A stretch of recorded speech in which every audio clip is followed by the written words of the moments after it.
কুলাঙ্গার আমার রাসূলুল্লাহ সাল্লাল্লাহু আলাইহি ওয়াসাল্লামকে নিয়ে কটূক্তি করেছে এবং ইসলামকে নিয়ে কটূক্তি করেছে। আমরা বলতে চাই প্রশাসন বাইরা তাকে গ্রেফতার করেছেন ভালো কথা, সাথে সাথে তাকে জাতির সম্মুখে ফাঁসির কাস্টে ঝুলাতে হবে, ফাঁসির কাস্টে ঝুলাতে হবে। এই বাংলার জমিন শাহজালাল মুজাদ্দিদ আমিনের জমিন, এই বাংলার জমিন 95% মুসলমানের জমিন।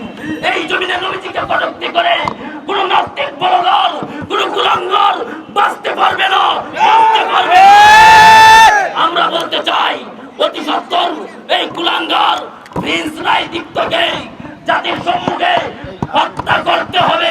রাসূল বলেছেন মান সাব্বা নাবিয়ান ফাকতুলুহু, যে নবীজিকে গালি দিবে তাকে হত্যা করো।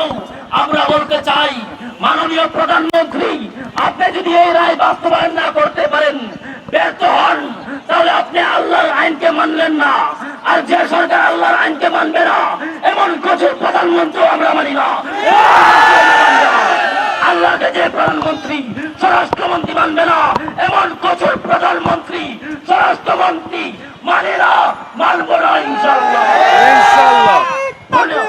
আল্লাহু আকবার, নারায়ে তাকবীর, আল্লাহু আকবার। ইসলামের শত্রুরা হুঁশিয়ার সাবধান, হুঁশিয়ার সাবধান, ইসলামের শত্রুরা। উনি হাসিনা থাকতেও আমরা বলেছি রাসূলের অপমান মুসলমানরা সইবে না।